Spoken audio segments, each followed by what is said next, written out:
அனைவருக்கும் வணக்கம். இந்த வீடியோவில் வந்து 6th ஸ்டாண்டர்டில் இயல் 2 பார்க்கலாங்கப்பா. இயல் 2ங்கிறது இயற்கை இன்பம். இயற்கையை பற்றின நிறைய விஷயங்கள் இந்த இயலில் கொடுத்துருப்பாங்க. என்னென்னு பார்க்கலாம் வாங்க. ஃபஸ்ட்டு சிலப்பதிகாரம் கொடுத்துருக்காங்க. நுழையும் முன் பாருங்கள். நம்மை சுற்றிலும் எங்கு பார்த்தாலும் இயற்கையின் அழகு கொட்டி கிடக்கிறது. கடலும் மழையும் கதிரும் நிலவும் மழையும் பனியும் இயற்கையின் கொடைகள் அல்லவா. அவற்றை கண்டு மகிழாதவர் உண்டோ. நிலவின் குளிர்ச்சியும் கதிரவனின் வெம்மையும் மழையின் பயனையும் வந்து சிலப்பதிகாரம் போட்டுக்கிறது. சிலப்பதிகாரத்தில் வந்து இளங்கோவடிகள் வந்து ஃபஸ்ட்டு வந்து நிலவையும் கதிரவனையும் மழையையும் போட்டிருப்பாங்க. அந்த 3 பாடல்கள் தான் வந்து இங்கே கொடுத்துருக்காங்க. வாங்க பார்க்கலாம். ஃபஸ்ட்டு பாட்டு, திங்களை போற்றதும் கொங்கழல் சென்னி குளிர் வெண்குடை போன்ற அங்கன் உலகு அளித்தரால். அடுத்து ஞாயிறு போற்றதும் காவிரி நாடான் திரிகி போல் பொற்கோட்டு மேறு உலா திரிதலாம். மாமலை போற்றதும் நாம நீர் வேலி உலகிற்கு அவன் அழைத்து மேலென்று தான் சிறத்தலால். கீழே பாருங்கள். அதுக்கான மீனிங். வானிலா போற்றுவோம் மாலை அணிந்த சோழனின் குளிர்ந்த வெண்குடை போல அருளை வழங்கும் வான் நிலவே போற்றுவோம். அதாவது ஒரு நிலாவோட ஒளி எப்படி இருக்குன்னா சோழ மன்னனோட மாலையில் இருக்க குளிர்ச்சி மாதிரி இருக்கும் அப்படின்னு சொல்கிறாங்கப்பா. கதிரவனை போற்றுவோம் காவிரி நாடான் சோழனின் சாணை சக்கரத்தை போலவே இமயமலை வலம் வரும் கதிரவனை போற்றுவோம் வான்மலை போற்றுவோம் கடல் நீர் உலகுக்கு அருளை பொழியும் மன்னனை போல் முகிழ்வலை சுரக்கும் வான்மலை போற்றுவோம். கீழே சொல்லும் பொருளுமாங்க. திங்கள் அப்படின்னா நிலவு, கொங்குனா மகர்ந்தம், அலர்னா மலர், திகிரினா ஆணை சக்கரம், பொற்கோட்டுனா பொன்மயமான சிகரம், மேருனா இமயமலை, நாம நீர்னா அச்சம் தரப்பொருள், அலினா கருணை. இது வந்து சொல்லும் பொருளும் பார்த்துக்கோங்கப்பா. நமக்கு டிஎன்பிசிலையும் கேட்கலாம், டெட்டுக்கும் வரும். டிஎன்பிசி டெட்டு 2க்கும் இந்த சொல்லும் பொருளும் இருக்க பார்த்துக்கோங்க. அடுத்து கீழே வந்து பாடலின் பொருள் பாருங்கள். தேன் நிறைந்த அத்தி மாலையை வந்து அத்தி மலர் மாலை வந்து அணிந்தவன் வந்து சோழ மன்னன். சோழ மன்னனோட மாலை இது அத்தி மலர் மாலை. ஏமாச்சுங்க. அவனுடைய வெண்குற்ற குடை குளிர்ச்சியை பொருந்தியது. அதே போல் வெண்ணிலவும் தான் குளிர்ச்சியால் உலகுக்கு இன்பம் அளிக்கிறது. அதனால் வெண்ணிலவை போற்றுவோம் அப்படின்னு சொல்கிறாங்க. காவிரி ஆறு பாய்ந்து வளம் செய்யும் நாட்டை ஆட்சி செய்பவன் சோழ மன்னன். அவனது ஆணை சக்கரம் போல் கதிரவனின் பொன் போன்ற சிகரங்களையுடைய இமயமலை வலப்புறமாக சுற்றி வருகின்றன. இதை வந்து கதிரவனை போற்றுவோம்.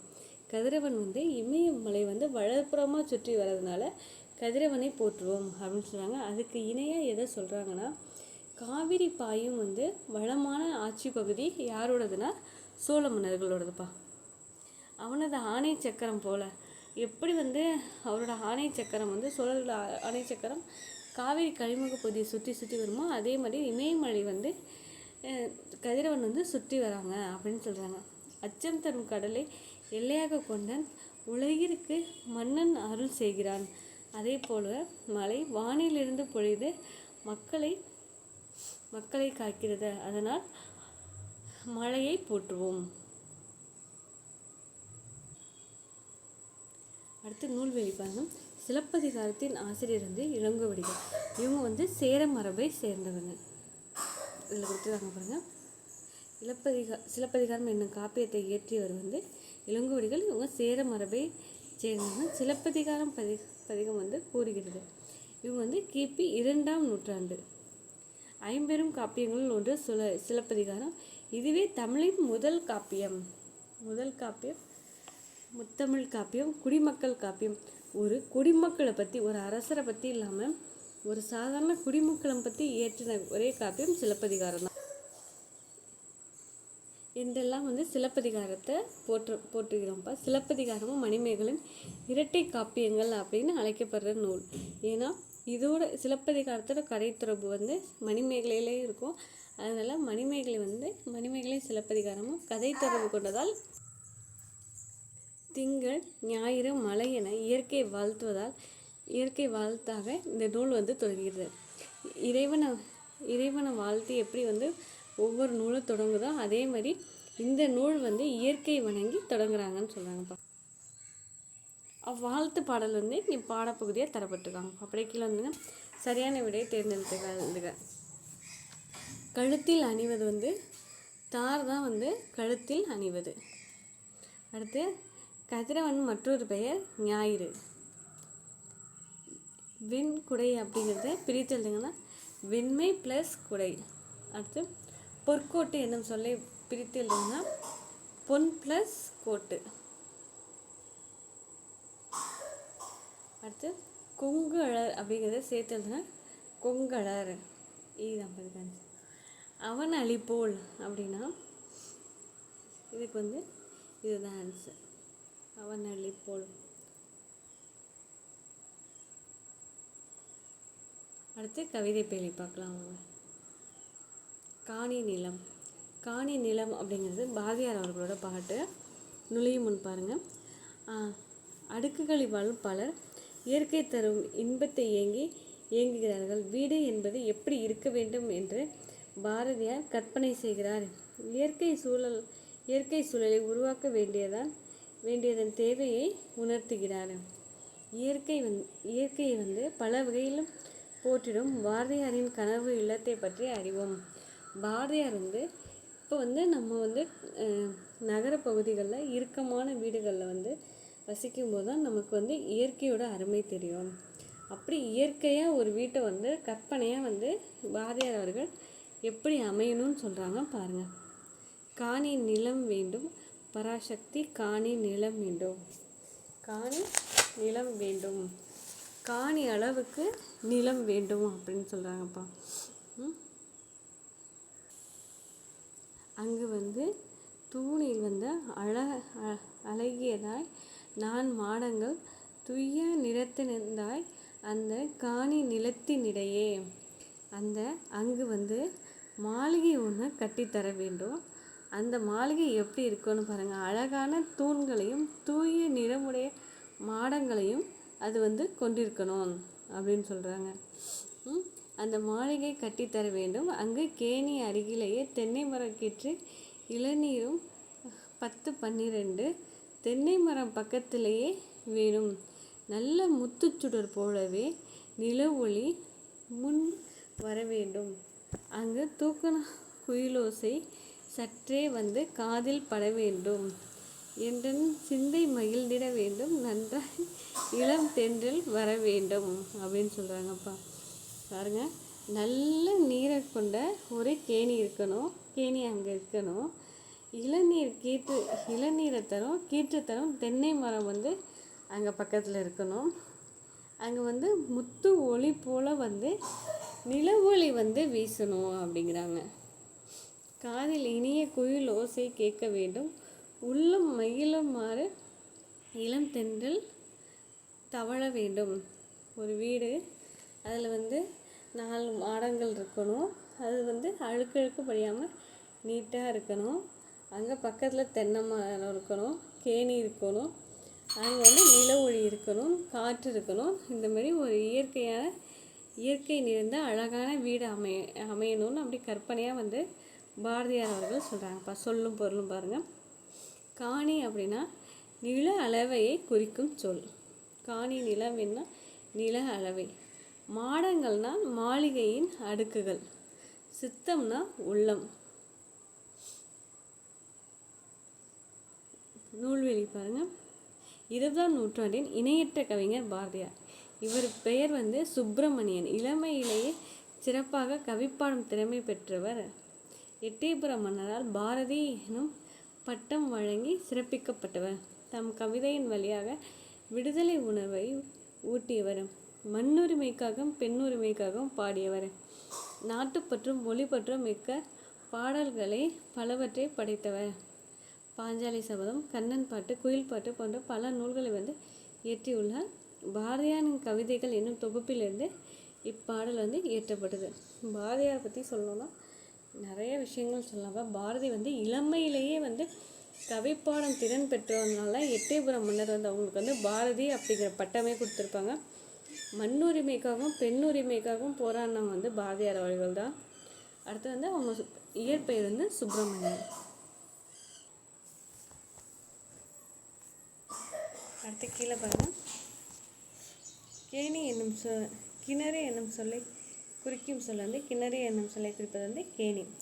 சித்தம்னா உள்ளம். அடுத்து கீழே வந்துடுங்க. நான் மாடங்கள் என்பதன் பொருள் நான் மாடங்கள்னா அடுக்குகள்.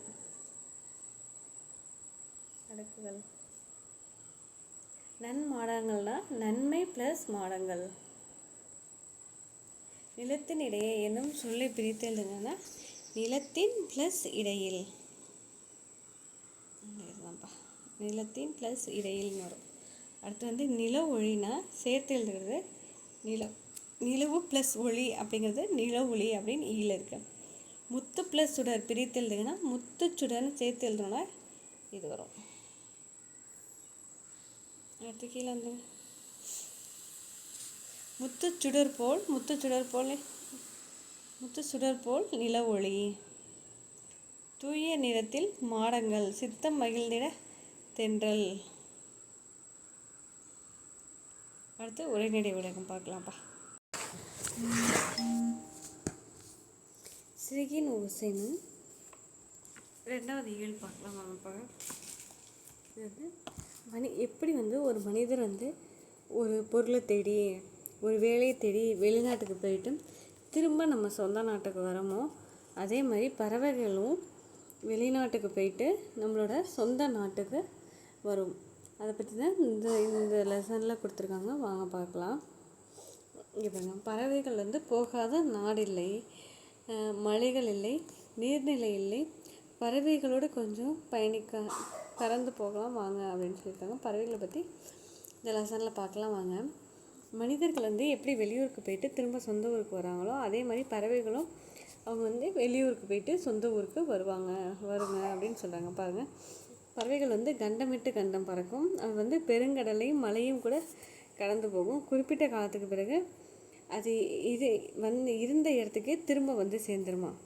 இவ்வாறு பறவைகள் இடம்பெயர்தல் வலசை போதல் அப்படின்னு சொல்கிறாங்க. பெரும்பாலும் நீர் பறவைகள் தான் வலசை போகிறாங்க. பறவைகள் கண்டமிட்டு கண்டம் போகிறது, கடல் தாண்டி போகிறது, மலையை தாண்டி போகிறது, போயிட்டு திரும்ப வர்றது வலசை போகிறதல். இது நீர் பறவைகள் தான் பெரும்பாலும் வலசை போகிறாங்க. எதுக்காக அந்த மாதிரி போகுதுங்கன்னா உணவு, இருப்பிடம், தட்பவெப்ப மாற்றம், இனப்பெருக்கம் ஆகியவற்றிற்காகவே பறவைகள் இடம்பெறுகின்றன. நிலவு, விண்மீன், புவியீர்ப்பு புலம் ஆகியவற்றை அடிப்படையாக கொண்டு பறவைகள் இடம்பெறுகின்றன. பொதுவாக வடக்கிலிருந்து மேலே தான் வடக்கிலிருந்து தெற்காகவும் கிழக்கிலிருந்து மேற்காகவும் வலசை போகுதுங்க. அடுத்து பாருங்கள். பறவைகள் தங்களுக்கு என்ன ஒரு வாழ்விடத்தை தேர்ந்தெடுத்து அந்த பாதையிலேயே பறக்கின்றன. இதுவே பறவை இனம் அதே பாதையை தாய் நிலத்துக்கு திரும்புகின்றன. ஒரு சில பறவைகள் போகிற வழியிலேயே திரும்ப வராங்க. அப்படி இல்லைன்னா வேறு பறவைகள்லாம் வேறு வழியை தேர்ந்தெடுத்து அந்த வழியாக திரும்ப தன்னோட இருப்பிடத்துக்கே வந்துருங்க அப்படின்னு சொல்கிறாங்கப்பா. பயணம் செய்யும்போது சிலவை பறவைகள் இறைக்காகவும் ஓய்வெடுக்கிறதுக்காகவும் கீழே இறங்கும்.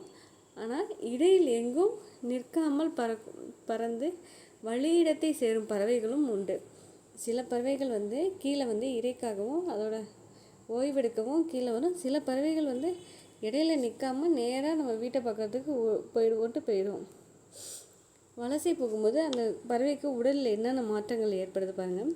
தலையில் வந்து சிறகு வளர்தல், இறகுகளோட நிறம் மாறுதல், உடலில் வந்து கற்றையாக முடி வளருதல். ஒரு வகையான பறவை வந்து வேறு வகை பறவை போல் உருமாறி தோன்றும் அளவிற்கு கூட சில நேரங்கள் மாற்றம் ஏற்படும். பார்த்துக்கோங்கப்பா. தலையில் சிறகு வளர்தல், இறகுகள் நிறம் மாறுதல், உடலில் வந்து கற்றையாக முடி வளருதல். அது கீழே வந்துடுங்க. தமிழ்நாட்டில் வந்து வெளிநாட்டிலேருந்து பறவைகள் வந்து வரதை வந்து வலசை வருவதை வந்து 1000 ஆண்டுக்கு முன்பே வந்து சத்தியமூர்த்தி புலவர் வந்து பாடியிருக்காங்க. என்ன பாடியிருக்காங்க? நாராய் நாராய் செங்கல் நாராய் என்னும் பாடல் மூலம் அவங்க தென் திசை குமரி ஆடி வடதிசை ஏகுவர் ஆயின் என்னும் அடியின் பறவைகள் வலசை வரும் செய்தியை வந்து குறிப்பிட்டிருக்காங்க. ஐரோப்பாவிலிருந்து இந்தியாவிற்கு செங்கல் நாரைகள் எங்கேருந்து வருது பாருங்கள். ஐரோப்பாவிலிருந்து இந்தியாவிற்கு வருகின்றன. தற்போது ஆய்வில் வந்து உறுதிப்படுத்தப்பட்டு உள்ளன. வெளிநாட்டு பறவைகளின் புகலிடமாக தமிழ்நாடு உள்ளது. தற்போது வந்து சிட்டுக்குருவியை பற்றி கொடுத்துருக்காங்க பாருங்கப்பா. உலகிலேயே சிட்டுக்குருவி இனம் அப்படிங்கிறது இப்போ அழிஞ்சிக்கிட்டு வருது. அதை பற்றி தான் இந்த கடைசி இதில் கொடுத்துருப்பாங்க. இந்த லெசனில் கடைசியாக பாருங்கள். உருவத்தில் சிறிய இந்த பழுப்பு நிற பறவைகளை பார்த்த உடனே ஆண் பெண் வேறுபாட்டை உணர முடியும். ஆண் குருவியின் தொண்டை பகுதியில் கருப்பு நிறத்தில் இருக்கும். உடல் வந்து அடர் பழுப்பாக இருக்கும். பெண் குருவியின் உடல் முழுவதும் மயங்கிய பழுப்பு நிறத்தில் இருக்கும். கழுத்தில் வந்து கருப்பு இருந்துச்சுன்னா ஆண் குருவி, பெண் குருவிக்குன்னா அந்த கழுத்தில் கருப்பே இருக்காது அப்படின்னு சொல்கிறாங்கப்பா. சில சிட்டுக்குருவிகள் வந்து கூடு கட்டி வாழும் பறவை இனத்தை சேர்ந்தது. கூடு கட்டும்போது சத்தம் விட்டுட்டே கூடு கட்டும். கூடு கட்டிய பிறகு வந்து 3லேருந்து 6 முட்டை வரைக்கும் இடும். 14 நாட்கள் அடை காக்கும். 15ஆவது நாள் குஞ்சு வந்து அப்படியே வெளில வந்துடும். துருவ பகுதிகளை தவிர மனிதர்கள்லாம் எங்கெங்கெல்லாம் இருக்காங்களோ எல்லா இடத்துலையும் சிட்டுக்குருவிகள் வாழும்னு சொல்கிறாங்க. இமயமலையில் வந்து 4000 உயரம் வரைக்கும் வந்து இந்த சிட்டுக்குருவிகள் வந்து இருப்பாங்க. சிட்டுக்குருவிகள் இருக்கும் அப்படின்னு சொல்கிறாங்கப்பா. தானியங்கள், புழு பூச்சிகள், மலர் அரும்புகள், அந்த மாதிரி துளிர், அந்த தேன் போன்றதான் வந்து சிட்டுக்குருவி வந்து உணவாக உண்ணும். அதை போய் தாய் சிட்டுக்குருவிங்க போய் எடுத்துகிட்டு வந்து அந்த குழந்தைங்க குஞ்சு சிட்டுக்குருவிக்கு வந்து அப்படியே ஊட்டி விடும். சிட்டுக்குருவியோட வாழ்நாள் வந்து 10லேருந்து 13 ஆண்டு வரைக்கும் இருக்கும். சிட்டுக்குருவி வந்து உருவத்தில் சிறிதாக இருக்கும், ஆனால் வேகமாக பறக்கும். ஆனால் பேச்சு வார்த்தையில் கூட அந்த சொல்லுவாங்கள்ல, சிட்டாக பறந்துட்டான் அப்படின்னு சொல்லுவாங்கள்ல. சிட்டுக்குருவின் அழிவுக்கு காரணம் என்னன்னு பாருங்கள். மனிதர்கள் வந்து விவசாயத்துக்கு வந்து பூச்சிக்கொல்லிகளை பயன்படுத்துவதால் குஞ்சுகளுக்கான உணவு புழு பூச்சிகள் கிடைப்பதில்லை. நவீன கட்டடங்கள் வந்து குருவிகளுக்கு கூடு கட்ட ஏற்றதாக இல்லை. அதாவது இப்போ நிறைய கட்டடங்கள்லாம் வந்துருச்சு, மரச்செடியெல்லாம் கம்மியாயிட்டுலாம் அது வந்து அந்த குருவிகளுக்கு வந்து கூடு கட்டுற அளவுக்கு இல்லை அப்படின்னு சொல்கிறாங்க. இப்போ தற்காலத்தில் வந்து தாவர வேலிகளுக்கு பதிலாக வந்து செயற்கை வேலிகளை வந்து பயன்படுத்துகிறது வந்து சிட்டுக்குருவிகள் வாழ உகந்த வேலி தாவரங்கள் வந்து குறைந்து விட்டன. சிட்டுக்குருவிகள் ஓய்வு எடுப்பதற்கு புதர் செடிகள் இல்லை. உணவு இருப்பிடத்துக்காக சிட்டுக்குருவிகளுடன் மற்ற பறவைகள் வந்து போட்டியிடுகின்றன அப்படின்னு சொல்கிறாங்க. அந்த பறவை இனத்தை காப்பாற்ற நம்ம என்ன செய்யணும் அப்படின்னு சொல்கிறாங்க பாருங்க. ஆள் அரச போன்ற மரங்களையும் அவரை புடலை போன்ற கொடிகளையும் வளர்ப்பது, நமது மண்ணுக்கேற்ற பிற வகை உள்ளூர் தாவரங்களையும் வளர்க்க வேண்டும் சொல்கிறாங்க. தோட்டங்களிலும் வயல்வெளிகளிலும் செயற்கை உரங்கள் மற்றும் பூச்சிக்கொல்லி மருந்துகள் ஆகியவற்றை தொழிற்பதை வந்து தவிர்க்க வேண்டும். காக்கை குருவி எங்கள் ஜாதி அப்படின்னு சொல்லிட்டு பாரதியார் வந்து பாடியிருப்பாங்க. அவங்க வந்து சமைக்க வச்சிருந்த கொஞ்சம் அரிசியை கூட முத்தத்தில் குருவிகளுக்கு போட்டுட்டு பட்னியாக இருப்பாங்களாம். இந்த பாக்ஸில் வந்து டாக்டர் சலீம் அலியை பற்றி கொடுத்துருப்பாங்க. இவங்க வந்து இந்தியாவின் பறவை மனிதர் அப்படின்னு அழைக்கப்படுறவங்க இந்த சலீம் அலி. அவங்க தான் சிட்டுக்குருவின் வீழ்ச்சி அப்படின்னு தன் வாழ்க்கையை வந்து வரலாற்று நூலாக சிட்டுக்குருவியின் வீழ்ச்சி அப்படின்னு ஒரு நூல் பெயரிட்டிருப்பாங்கப்பா. இது வந்து சிட்டுக்குருவியோட வீழ்ச்சியை பற்றி சொல்லியிருப்பாங்க இந்த நூலில். பறவை மனிதர் சலீம் அலி இந்தியாவின் பறவை மனிதர். கீழே வந்துருங்க. மனிதர்கள் இல்லாத உலகில் வந்து பறவைகள் வாழ முடியும், ஆனால் பறவைகள் இல்லாத உலகில் வந்து மனிதர்கள் வாழ முடியாது என்கிறார் பறவை ஆய்வாளர் சலீம் அலி.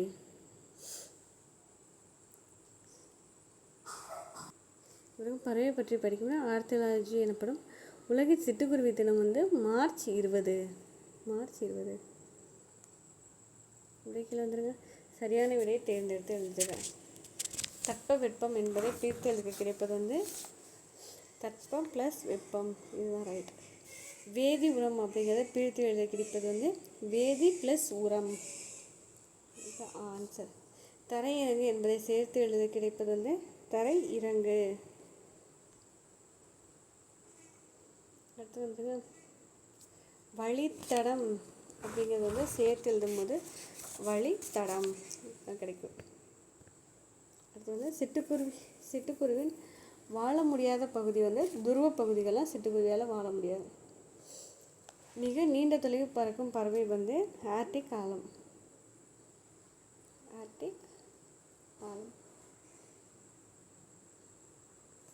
பறவைகள் வலசை போவதை பற்றி பாடிய புலவர் வந்து சத்தியமூர்த்தி புலவர்.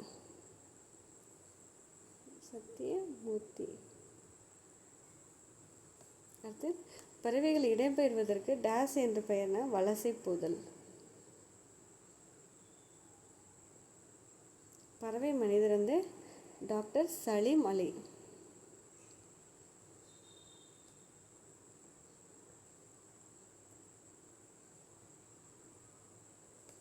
பறவைகள் வந்து வலசை போக காரணங்கள் ஒன்றுனா தட்பவெப்ப மாற்றம்.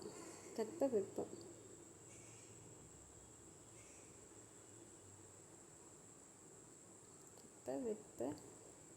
நிலை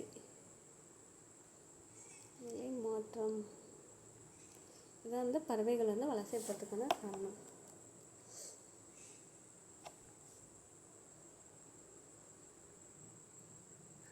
அடுத்து பார்த்திங்கன்னா ஒரு விரிவானம், கிழவனும் கடலும் அப்படின்னு ஒரு விரிவானம் இருக்குது. இந்த கதை நமக்கு அந்த அளவுக்கு தேவையில்லை.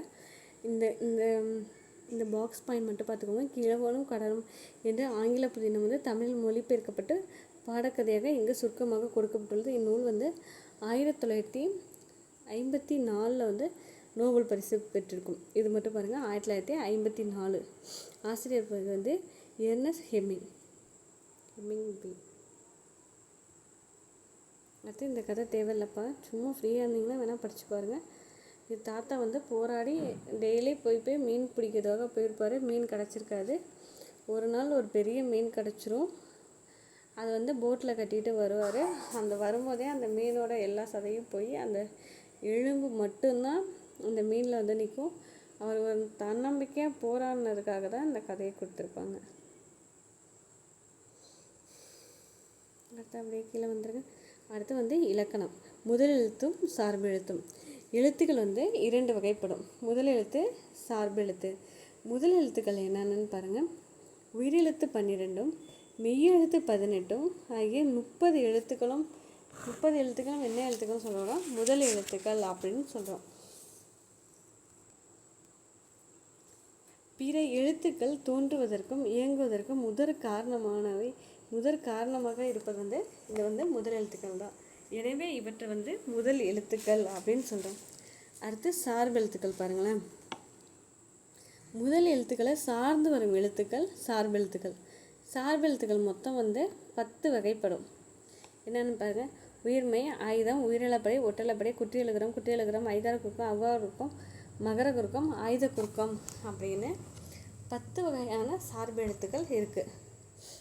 இந்த வகுப்பில் வந்து உயிர்மையும் ஆயுத எழுத்துக்களை 2 சார்பு எழுத்துக்களை பற்றி பார்க்கலாம் வாங்க.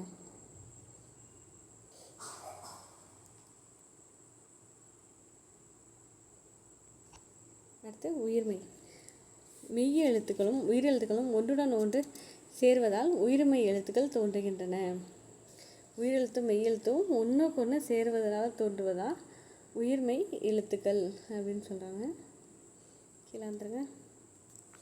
உயிர்மை எழுத்துக்கள் வந்து ஒளி வடிவம் வந்து மெய் உயிருடன் சேர்ந்து வரும். ஒளி வடிவம் பாருங்கப்பா. ஒளி வடிவம்னா இக்கு ப்ளஸ் ஆ அப்படின்னு இருந்துச்சுன்னா ஒளி வடிவம் இக்கா அப்படின்னு மெய்யும் உயிரும் சேர்ந்து வரும். ஆனால் கீழே பாருங்களேன், வரி வடிவம் மெய்யெழுத்தை ஒத்திருக்கும், ஆனால் ஒலிக்கும் கால அளவு உயிரெழுத்தை ஒத்திருக்கும். பாருங்க, அது வந்து ஒலிக்கும் கால அளவு. இப்போ வந்து ஆ அப்படிங்கிறதுக்கும் ஒரு மாத்திரை தான், கா அப்படிங்கிறதுக்கும் ஒரு மாத்திரை அளவு தான். ஒலிக்கும் கால அளவு வந்து உயிரெழுத்தை ஒத்திருக்கும். வரி வடிவம் வந்து மெய்யெழுத்தை ஒத்திருக்கும். இக்கு ப்ளஸ் ஆ அப்படின்னு எழுதணும்னா கான்னு வரும். பாருங்க, ஒலிக்கும் கால அளவு வந்து உயிரெழுத்தை ஒத்திருக்கும், மெய்யெழுத்தோட வரி வடிவத்தை பெற்றிருக்கும் அப்படின்னு சொல்கிறாங்க. அடுத்து கீழே பாருங்கள், முதல் எழுத்துக்களை சார்ந்து வருவதால் இவை சார்பு எழுத்து வகையுள் அடங்கும். அதாவது முதல் எழுத்து இல்லைன்னா கண்டிப்பாக உயிர்மை மெய்யெழுத்து இல்லை, உயிர்மை எழுத்து மெய்யெழுத்துக்கள் இல்லை. அதனால் வந்து இது வந்து முதல் எழுத்தை சார்ந்து வருவதால் இதெல்லாம் சார்பு எழுத்து அப்படின்னு சொல்கிறாங்க. கீழே ஆயுத எழுத்து பாருங்கள், 3 புள்ளிகளுடைய தனி வடிவம் பெற்றதான் வந்து ஆயுத எழுத்து. இது வந்து முப்புள்ளி, முப்பார் புள்ளி, தனிநிலை, அக்கேனம் அப்படின்னு வேறு பெயர்களும் இதுக்கு உண்டு. நுட்பமான ஒழிப்பு முடி வந்து உடையது. தனக்கு முன்னாடி வந்து ஒரு குறில் எழுத்தையும் தனக்கு பின்னாடி வந்து ஒரு வல்லின உயிர்மை எழுத்துக்களையும் பெற்று சொல்லின் இடையில் மட்டும் வரும். வல்லின உயிர்மை எழுத்துக்கள்னா என்ன? க, இக்கு, இச்சு, இட்டு, இத்து, இப்பு, இரு, இவை மட்டும்தான் வந்து இதுக்கு பின்னாடி வரும் அப்படின்னு சொல்கிறாங்க. இப்போ அந்த 6 எழுத்தும் இது வந்து தனித்து இயங்காது. முதல் எழுத்தாகி வரும் உயிரையும் மெய்யையும் சார்ந்து இயங்குவதால் இவை ஆயுத எழுத்து ஒரு சார்பு எழுத்து அப்படின்னு சொல்கிறாங்க. முதல்ல வர எழுத்துக்களாகிய உயிரையும் மெய்யையும் சார்ந்து தான் இந்த ஆயுத எழுத்து இயங்கும். இது நடுப்பற தான் வரும். அடுத்து வந்து கடைசியாக வந்து வல்லின உயிர்மை எழுத்துக்களை சேர்த்து தான் வரும், இடையில் மட்டும்தான் வரும் அப்படின்னு சொல்கிறாங்க. இந்த மாதிரி சார்ந்து வர்றதுனால தான் ஆயுத எழுத்து ஒரு சார்பு எழுத்து. அதே மாதிரி ஆயுத எழுத்துக்குள்ள வேறு பெயர்கள் பாருங்கள், முப்புள்ளி, முப்பார் புள்ளி, தனிநிலை, அக்கேனம் அப்படின்னு சொல்கிறாங்கப்பா. அடுத்து அப்படியே கீழே வந்துடுங்க, கலைச்சொற்கள் வந்துடுங்க. கலைச்சொற்கள் பாருங்கள், கான்டினென்ட் அப்படின்னா கண்டம், வலசைனா மைக்ரேஷன், தட்பவெப்பம்னா கிளைமேட், புகலிடம்னா சான்ச்சுரி, அடுத்து வானிலைனா வெதர், புவியீர்ப்பு விசைனா கிராவிடேஷனல் ஃபீல்டு. அடுத்து அப்படியே கீழே பார்த்து திருக்குறள் கொடுத்துருக்காங்க. இந்த 2வது ஏழிலே பாருங்கள், மக்களுக்கு பயனுள்ள முறையில் வாழ வழிகாட்டுகளாக அமைவது வந்து அறநூல்கள். தமிழில் இருக்க அறநூல்கள் என்ன? திருக்குறள், நாலடியார், 2ம் அறநூல்கள் தான். இப்போ திருக்குறள் இங்கே கொடுத்துருக்காங்க. அறநூல்கள் உலக பொதுமறை என்று போற்றப்படும் சிறப்பு பெற்றதான் நம் திருக்குறள். திருக்குறளில் வந்து இல்லாத செய்திகளே இல்லை. 7 சொற்களில் வந்து மனிதருக்கு அறத்தை கற்றுத்தரும் திருக்குறளை பயில்வோம், வாழ்க்கையை பின்பற்றுவோம் அப்படின்னு சொல்லியிருக்காங்கப்பா. ஃபஸ்ட்டு வந்து கடவுள் வாழ்த்து. அகர முதல் எழுத்தெல்லாம் ஆதிபகவன் முதற்றே உலகு. இதுதான் வந்து ஃபஸ்ட்டு வந்து நமக்கு திருக்குறளில் இருக்கிற ஃபஸ்ட்டு திருக்குறள்லே இருக்க வந்து முதல் பாட்டு கடவுள் வாழ்த்து பாடல் இதுதான். அகரமே எழுத்தின் தொடக்கம், அதுவே ஆதி பகவன் உலகத்தை தொடக்கம் அப்படின்னு சொல்கிறாங்கப்பா. அடுத்து வான் சிறப்பில் 2 பாடல் கொடுத்துருக்காங்க பாருங்கள்.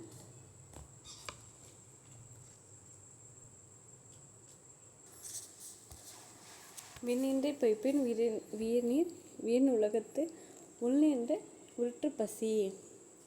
மழை வந்து உரிய காலத்தில் பெய்யாமல் போனால் உலகம் உயிர்கள் வந்து எல்லாம் பசியில் துன்புறும் அப்படின்னு சொல்கிறாங்கப்பா. பாருங்க, அடுத்து வந்து கொடுப்பதும் கெட்டாருக்கு சார்பாய் மற்றாங்கே கொடுப்பதும் எல்லாம் மழை. உரிய காலத்தில் பெய்யாது எடுப்பதும் மழைதான், உரிய காலத்தில் பெய்து காப்பதும் மழைதான். அதாவது நல்ல பயிரெலாம் இப்போ வந்து வயலில் போட்டிருக்காங்கன்னா அந்த காலத்தில் வந்து மழையை கொடுத்து அந்த பயிரை காப்பாற்றுறதும் மழை தான். இல்லை உரிய காலத்தில் பெய்யாமல் விட்டுருச்சுன்னா அந்த பயிர்கள் வந்து வாடிடும் அப்படின்னு சொல்கிறாங்க. நீத்தார் பெருமை. செயற்கரிய செய்வை செய்வார் பெரிய சிறியர், செயற்கரிய செய்யாதவார் அப்படின்னா முடியாத செயலை முடித்து காட்டுபவர் பெரியவர், முடியாது என்பவர் சிறியோர். மக்கட்பேர் பாருங்க. தாமேன் தம் மக்கள் அறிவுடைமை மாநிலத்து மண்ணுயிர்க்கு எல்லாம் இனிது. தம்மை விட தம் பிள்ளைகள் வந்து அறிவுடையோர் என்ற மக்களுக்கு வந்து அதுதான் மகிழ்ச்சி. தன்னை விட தம் பிள்ளைங்க வந்து அறிவாளியாக இருக்காங்க அப்படிங்கிறது தான் ஒரு பெற்றவங்களுக்கு வந்து ஒரு பெரிய மகிழ்ச்சி அப்படின்னு சொல்கிறாங்க. ஈன்ற பொழுது பெருத்துவக்கும் தன் மகனை சான்றோன் என கேட்ட தாய், தன் பிள்ளையின் புகழை கேட்டு தாய் பெற்றெடுத்த பொழுது அடைந்த மகிழ்ச்சியை விட பெரும் மகிழ்ச்சியை அடைவாள் அப்படின்னு சொல்கிறாங்கப்பா. தம் பிள்ளை வந்து ஒரு பெரிய சான்றோர்கள் இருக்க சபையில் வந்து உங்கள் பிள்ளை வந்து ரொம்ப நல்ல பையன் அப்படின்னு ஒரு இதை வந்து ஒரு தாய் கேட்கும்போது அந்த குழந்தையை பெற்றெடுக்கும் போது ஒரு தாய்க்கு எவ்வளோ சந்தோஷம் இருக்குமோ அதை விட அதிகமாக இருக்கும் அப்படின்னு சொல்கிறாங்க. அன்புடைமை. அன்பில்லா எல்லாம் தமக்குற அன்புடையர் என்பும் உரியர் பிறகு. அன்பில்லாதவர் எல்லா பொருள்களும் தமக்கே என்பாங்க. அன்பு உடையவங்க என்ன சொல்லுவாங்க, எல்லா பொருளும் பிறருக்கே அப்படின்னு சொல்லுவாங்கன்னு சொன்னாங்க. அன்பின் வலியது உயர்நிலை அக்திலாருக்கு என்பு தோல் போர்த்திய உடம்பு. அன்பு இருந்தால்தான் உயிருக்குள் உடல். அன்பு இல்லைன்னா வெறும் எலும்பும் தோலும் தான். அந்த அன்பு இல்லாத உடம்புல வேறு ஒன்றுமே இருக்காது அப்படின்னு சொல்கிறாங்கப்பா. இணையவை கூறல் பாருங்க. பணிவுடையான் இன்சொல் ஆதல் ஒருவன் அணியெல்லாம் மற்ற பிற. பணிவும் இணையவை கூறல் பாருங்க. பணிவுடையான் இன்சொல்லால் ஒருவன் அணியெல்லாம் மற்ற பிற. ஒருவனுக்கு வந்து இன்சொல்லே வந்து ஒருவனுக்கு மிகச்சிறந்த அணிகலன். மற்ற அணிகலன்கள் வந்து ஆகாது. ஒருத்தர் வந்து இனிமையான பேச சொற்கள் தான் அவனுக்கு வந்து அணிகலன் தான், அவனுக்கு அழகு சேர்க்கும். ஆனால் மற்ற அணிகலன் ஆகாது அப்படின்னு சொல்கிறாங்க. இனியவை குரல் பாருங்கள். இனிய உளவாக இன்னாத குரல் கனியிருப்ப காய் கவர்ந்தற்று அப்படிங்கிறாங்க திருவள்ளுவர். இனிய சொற்கள் இருக்கும்போது இன்னாத சொற்களை பேசுகிறது கனி இருக்கப்ப காய உண்பது போன்றது. ஒரு கனிங்கிறது எவ்வளோ இனிப்பாக இருக்கும், அந்த கனியை விட்டுட்டு காயை சாப்பிட்ற மாதிரி அப்படிங்கிறாங்க. காய் வந்து துவக்கும், கசக்கும், புளிக்கும், எல்லாமே பண்ணலாம். ஆனால் கனி தான் இனிப்பாகவும் சுவையாகவும் இருக்கும். நூல்வெளி பாருங்கள். திருக்குறள் வந்து 2000க்கு முற்பட்டது. எக்காலத்திற்கு பொருத்தும் வாழ்க்கை நெறியை வகுத்து கூறியுள்ளார். வான்புகழ் வள்ளுவர், தெய்வ புலவர், பொய்யில் புலவர் முதலான பல சிறப்பு பெயர்கள் வந்து இவருக்கு உண்டு. திருக்குறள் வந்து 3ஆக பிரிச்சிருப்பாங்கப்பா. அறத்துப்பால், பொருள்பால், இன்பத்துப்பால்னு 14 கீழ்கணக்கு நூல்கள் ஒன்று. மொத்தம் வந்து திருக்குறளில் வந்து 133 அதிகாரங்களும் 1330 குறளும் உள்ளன. திருக்குறளில் வந்து இல்லாததும் இல்லை சொல்லாததும் இல்லை அப்படின்னு சொல்லியிருப்பாங்க. அதனால தான் வந்து திருக்குறள் வந்து உலக பொதுமறை வாயுரை வாழ்த்து அப்படின்னு பல நூல்களில் சொல்கிறோம். திருக்குறள் வந்து 100க்கும் மேற்பட்ட மொழிகளில் வந்து இது வரைக்கும் மொழிபெயர்த்திருக்காங்க. அடுத்து சரியான விடையை தேர்ந்தெடுத்து பாருங்கள். மக்களுக்கு வந்து மகிழ்ச்சியை தருவது வந்து அறிவுடைய மக்கள். ஒருவருக்கு அணியாவது இன்சொல். அடுத்து பொருத்தமான சொற்களை தேர்ந்து. இனிய உளவாக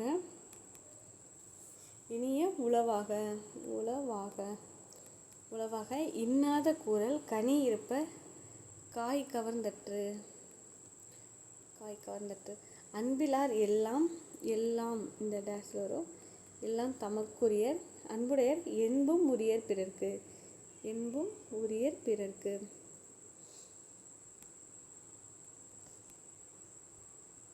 அவ்வளோதான்ப்பா. இந்த இயல் முடிஞ்சிருச்சு. அடுத்த இயல் நாளைக்கு பார்க்கலாம். தேங்க்யூ. உங்கள் ஃப்ரெண்ட்ஸுக்கும் ஷேர் பண்ணுங்கள். நாளைக்கு காலையில் வந்து இந்த வீடியோ வந்து அப்லோட் ஆகும். அதே மாதிரி நம்மளோட வேல் டிஎன்பிஎஸ்சின் டெலகிராம் சேனலில் வந்து இதுக்கான கொஸ்டின்ஸ் வந்து வரும். யாராச்சும் செஞ்சு பார்க்கணும்னு நினச்சிங்கன்னா வேல் டிஎன்பிஎஸ்சியில் டெலகிராம் சேனலில் ஜாயின் பண்ணிவிட்டு கொஸ்டின்ஸ் போட்டு பாருங்கள். இந்த செகண்ட் இயருக்கான எல்லா கொஸ்டின்ஸும் அதில் போட்டுருவோம். தேங்க்யூ.